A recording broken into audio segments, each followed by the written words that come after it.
بسم الله الرحمن الرحيم. اهلا بحضراتكم. شهد سعيد وجنة عليوة، اسمين اترددوا بشكل كبير جدا خلال اليومين اللي فاتوا، واكيد حضراتكم او بعض من حضراتكم سمعوا عنه. ايه قصة البنتين دول للي ما يعرفش القصة يعني او مش مهتم بيها؟ شهد وجنة بنتين صغيرين لازالوا في بداية العشرينيات، والاتنين بيلعبوا رياضة ركوب الدراجات الهوائية. المفروض ان هم كانوا في بطولة الجمهورية اللي كانت مقامة في محافظة السويس، والكلام ده مش حديث، الكلام ده من شهر ابريل الماضي، وهقول لحضراتكم ليه اسمهم طفى الى السطح مرة تانية خلال الايام دي. زي ما قلت لحضراتكم هم كانوا في بطولة الجمهورية في ركوب الدراجات العجل او الدراجات اللي احنا بنركبها دي، وكانت مقامة في محافظة السويس.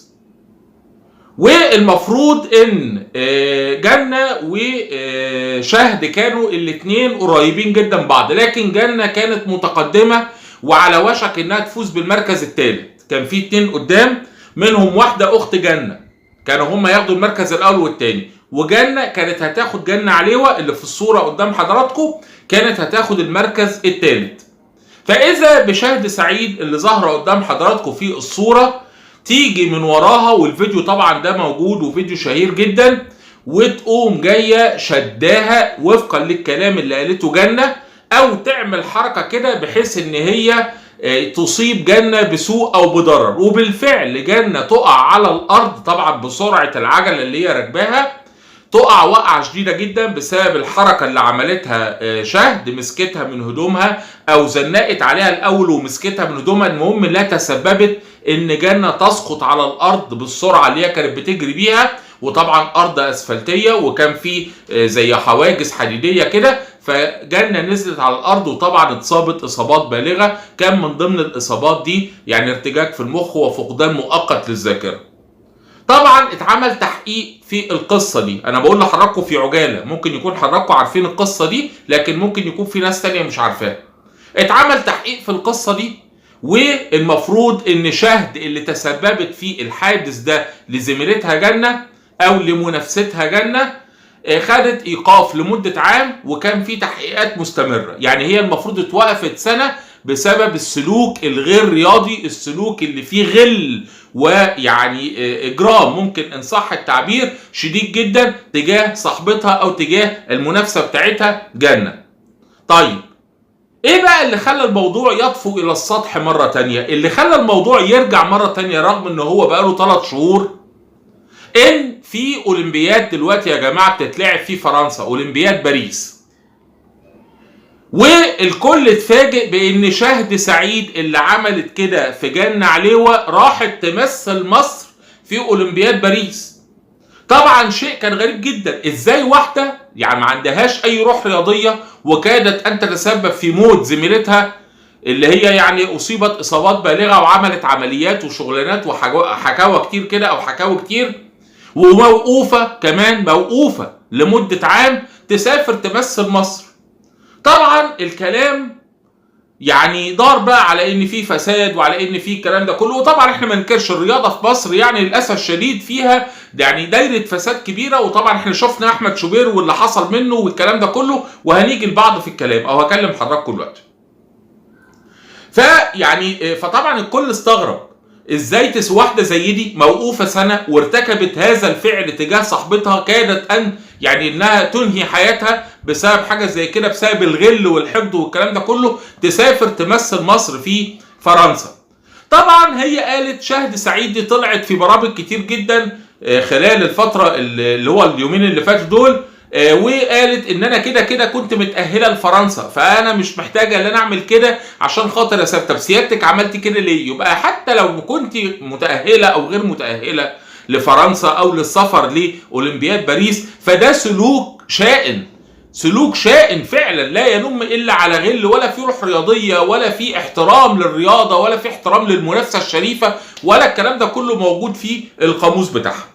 طبعا لما الموضوع اثير والسوشيال ميديا اشتغلت، وطبعا السوشيال ميديا يا جماعه فعلا اصبحت اهم من الاعلام بتاع الفضائيات، والله العظيم بقول كده مش عشان احنا موجودين على السوشيال ميديا، السوشيال ميديا فعلا اصبحت اهم من الاعلام بتاع الفضائيات كمان. ممكن اعلام الفضائيات البرامج اللي هم فيها مشاهير الاعلاميين بقى ياخدوا من السوشيال ميديا، ولكن السوشيال ميديا فعلا بتحرك المياه الراكده. وطبعا ده ظهر بشكل واضح جدا في الموضوع او القضيه بتاعه المرحوم احمد رفعت رحمه الله عليه. وطبعا شفنا السوشيال ميديا والقلبان اللي اتعمل على شوبير ودياب ومش عارف والمجموعه دي كلها عمل فيهم ايه. وطبعا كان يعني بدايه او باكوره انتاج اللي حصل على السوشيال ميديا هو اقاله احمد شوبير الشركه المتحده للخدمات الاعلانيه او الخدمات الاعلاميه، اقالت احمد شوبير من اون سبورت. وشفنا طبعا يعني التداعيات والبقيه تاتي. فالمهم السوشيال ميديا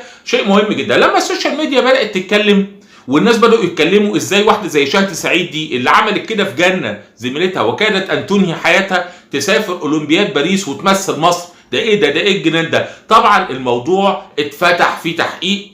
وبعد ما سافرت القرار بقى اللي صدر خلال الساعات اللي فاتت دي هو رجوع شهد سعيد مرة تانية، يعني انها تعود مرة تانية الى مصر لاستئناف التحقيقات معها، وفي نفس الوقت التحقيق مع رئيس اللي هو اتحاد الدراجات الهوائيه اللي هو المفروض رئيس الاتحاد كله. طبعا هو كان ظهر برضك او عمل مداخلات هاتفيه في بعض البرامج، يعني برضو كان يتكلم وكان يعني بيستفز الناس احيانا، كان بينفعل احيانا الكلام ده كله. كان في ناس بتقول ازاي واحده زي دي تسافر تمثل مصر بعد الكارثه اللي عملتها مع زميلتها.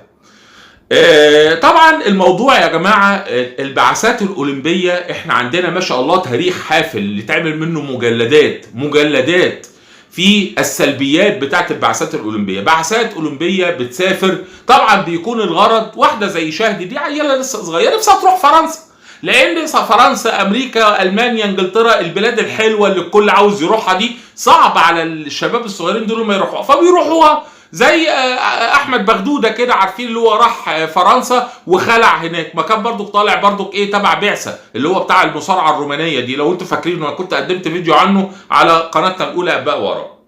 فطبعا بالنسبه لي الشباب الصغير ده الموضوع بتاع ان هم يروحوا يسافروا البلاد دي اللي هو حلم السفر لاي حد انه يروح يعيش في المجتمعات الراقيه دي، طبعا ده بالنسبه لهم صعب. فبيبقى السفر عايزه تروح فرنسا، الست عايزه تروح فرنسا. طبعا زي ما انا قلت لحضراتكم شهد سعيد قالت ان انا كده كنت مسافره وكنت متاهله، والسبب بتاع الجمهوريه اللي حصل فيه الواقعه دي مع جنة علوة ما كانش هيأهلني ولا حاجه، انا كده كنت متأهله. ولكن القصه حتى لو انت كنت متأهله لفرنسا خلاص، فالقصه دي ده بالعكس ده انيل والعن، ده انت كده بينم على غل وحقد غير طبيعي عندك اللي انت تعملي كده في زميلتك اللي هي مش مسافره اصلا يعني. فزي ما قلت لحضراتكم البعثات الاولمبيه عندنا ما شاء الله بيستغلوا الدورات او الاولمبيه، بيبقى طبعا في تسهيلات في السفر لان الناس دي طبعا بتمثل مصر، يعني دوله هتشارك في الدوره الاولمبيه، فطبعا بقى بيحصل فيه سلبيات كتير جدا. وهقول لحضراتكم بعض الملامح منها. كان في احد الرياضيين كان كتب عن بعض الاشياء والله كان في منها حاجات يعني رغم انها تحزن بس تضحك في نفس الوقت، اللي بتحصل او اللي حصلت من بعثات اولمبيه سابقه طلعت من مصر. بيطلع اعداد كبيره جدا بيتصرف ملايين وفي الاخر المحصله بتكون صفر، يعني تمخض الفيل فولد فأرا. لما بنروح البعثات الاولمبيه زيها زي كاس العالم زيها زي اي حاجه بنرجع وشايلين خيبتنا على كتفنا او على ظهرنا زي ما بيتقال. فالفيديو ده طبعا انا عامله عشان خاطر اقول لحضراتكم على قوه السوشيال ميديا، وان فعلا لولا ان السوشيال ميديا بداوا يتكلموا على موضوع شهد، كانت شهد فعلا سافرت فرنسا يا جماعه، البنت دي كانت موجوده، شهد سعيد دي كانت سافرت فرنسا فعلا، لكن طبعا نتيجه للكلام اللي اتقال ومراجعه اللي حصل طبعا تم ارجاعها مره تانيه من فرنسا، رجعت فعلا يعني او ترحيلها ان صح التعبير من فرنسا ترجع مصر هنا عشان خاطر يتم التحقيق معاها. طيب هقول لحضراتكم كده عشان اختم مع حضراتكم يعني الفيديو ده في مقاله كتبها احد الرياضيين، مش انا اللي قايل الكلام ده، انا هقرا لحضراتكم قراءه كده، كان كاتب فيها على تاريخنا في بعض البعثات. هقرا كده لحضراتكم وشوفوا والله العظيم حاجات يعني اقول بس يعني تشيب الكتكوت. يعني البعثات بيتصرف عليها كتير جدا وبيطلع فيها ناس كتير جدا، وممكن ناس تسافر في البعثات دي ما لهمش علاقه بالالعاب خالص الاولمبيه، ولكن طالعين محاسيب بقى، طالعين بقى عشان يتفسحوا، عشان يعملوا شوبينج تبع فلان تبع علان، الكلام ده كله. فالملف ده ملف في منتهى الخطوره. هقرا لحضراتكم دلوقتي المقاله عشان نختم، وزي ما بيتقال كده شر البليه ما يضحك. انا لبست النضاره يا جماعه عشان اعرف اقرا، معلش السن له احكام بقى. الاخ ده كاتب ايه بقى؟ بيتكلم على الواقعه بتاعه شهد سعيد. بيقول بعيدا عن ان فعلتها تنم على الغل والسيكوبات، سيكوباتيه يعني انسانه عندها مشاكل نفسيه، لانها عملت كده في سباق غير مؤثر في السويس. غير مؤثر زي ما قلت لحضراتكم ان هي مش مؤثر في موضوع السفر لباريس، هي كده كانت متاهله، وانها كانت اتاهلت بالفعل الاولمبياد قبل السباق ده، ومع ذلك لسه واخده فرصتها ومتاهله من غير توقيف دولي او عقاب. قال انا مستغرب من الناس اللي لسه مستغربه. يا جماعه احنا بنشارك في الاولمبياد بقالنا 112 سنه، 112 سنه جبنا 38 ميداليه. هو بيتكلم عن 112 سنه على 38 ميداليه. ده امريكا مثلا لما بتدخل في الاولمبياد بترجع بال 112 الف ميداليه مثلا، يعني منها 11 ذهبيه بس، يعني على مدار قرن، اكتر من قرن، وفقا للكلام اللي مكتوب. انا الكلام ده مش بتاعي على فكره، انا نقلا، انا بقوله نقلا لحضراتكم، بس عجبني بصراحه فقلت اقوله لحضراتكم. فبيقول 112 سنه جبنا 38 ميداليه منها 11 ذهبيه بس، ومش بينولنا غير ان الساده الاداريين بيتفسحوا في اوروبا. والله الكلام ده انا لسه قايله لحضراتكم، والله انا ما كنت قريت الكلام، بس انا لسه قايله لحضراتكم ان هم بياخدوا البعثات الاولمبيه دي كوسيله للايه؟ للسفر والفسحه والمتعه والكلام ده كله، بيبقى في تسهيلات، هم رايحين يمثلوا مصر، فاكيد مش هيبقى زي ما يكون واحد غلبان عاوز يسافر من تلقاء نفسه كده. يتفسحوا في اوروبا ببلاش هم والعائله والحبايب، اهو الكلام اللي انا لسه قايله لحضراتكم. انتوا عارفين مثلا دوره لندن 2012، هو بيتكلم على بعض النماذج للدورات الاولمبيه اللي احنا يعني حققنا فيها انجازات خياليه، يعني العقل يعجز عن تحملها. يعني دورة لندن 2012 امريكا كسبت 103 ميدالية، منها 46 ذهب. عارف ان الدورة دي بالذات احنا رجعنا بايه في الاولمبياد 2012؟ رجعنا بميداليتين فضيتين وخمس فضايح. هو قايل كده والله، رجعنا بميداليتين، يعني امريكا رجعت ب 103 ميدالية منها 46 ذهب، يعني اكتر من الميداليات اللي احنا خدناهم في تاريخنا كله، ماشي. ورجعنا احنا في الدورة 2012 دي وفقا للكلام اللي هو كاتبه بميداليتين فضيتين وخمس فضايح.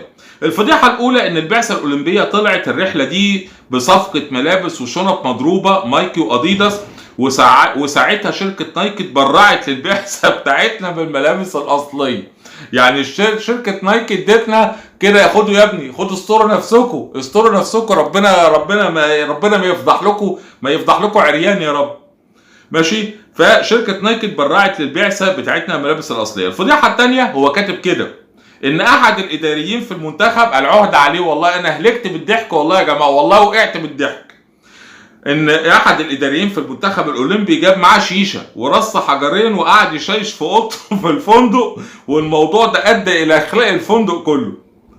الفضيحه الثالثه ان احد اعضاء البعثه طلب من الفندق فك تشفير القنوات اللي هي القنوات الوحشه دي السيئه دي، يعني المشفره بالاوروبي، عشان البي ينبسط، وفعلا فكوها له، وجات الفاتوره ساعتها ب 700 دولار تتحملها البعثه. الكلام ده يعني اللي عنده معلوميات عنه يقول، بس الكلام ده فعلا واحد كاتبه وكاتب اسمه وكل حاجه. الفضيحه الرابعه ان مدرب لاعب المصارعه الروماني بوجي، في لاعب كان اسمه بوجي يعني، نزل الماتش وهو لابس ترنج عليه علم امريكا اصلا، وهو مدرب بيمثل مصر. لو حصلت دي فعلا نبقى في عالم سمسم، يبقى مدرب في دورة ألعاب أولمبية ونازل لابس تريننج عليه علم أمريكا. الفضيحة الخامسة هو إن اللاعبين بتوع المصارعة الحرة عندنا وقتها ما جوش الماتش أصلا، وخسروا بالانسحاب، وده لأنهم كانوا فاكرين إن الماتش الساعة 1 وهو كان الساعة 10 الصبح ومحدش يهتم يقول لهم، فراحت عليهم نومة. الناس سهرانين طول الليل بقى، فراحت عليهم نومة، شعشعوا يعني. طيب الدورة اللي قبلها في بكين 2008 تحت رعاية سيادة الرئيس الأسبق محمد حسني مبارك، اللي وعد بمكافآت 2 مليون جنيه اللي هيجيب ذهبية أيام الدولار ما كان ب5 جنيه ونص. مصر سافرت في بعثة الأولمبياد ب 107 لاعب ولاعبة، بالاضافه ل 70 اداري، 70 يعني جمهوريه كامله مسافره، وهيصه كبيره عشان يرجعوا ببرونزيه واحده يتيمه على ايد هشام مصباح في الجودو، والباقي خرجوا من اول مره. طايره بقى على يد، على كرة، على سباحه، على شيش، على اثقال، كلنا خرجنا من اول يوم. احنا عشان نريح، رايحين نتفسح، رايحين نجيب ميداليات. حتى كرم جابر، طبعا كرم جابر البطل الشهير بتاع المصارعه اللي كان حيلتنا ساعتها وبطل الدوره اللي فاتت وجايب ذهبيه في 2004، خرج بدري. وده طبعا عكس التوقعات اللي بتقدمها اللجنه الاولمبيه قبل السفر، اللي كله طلع فيستك، هو كاتب كده يعني.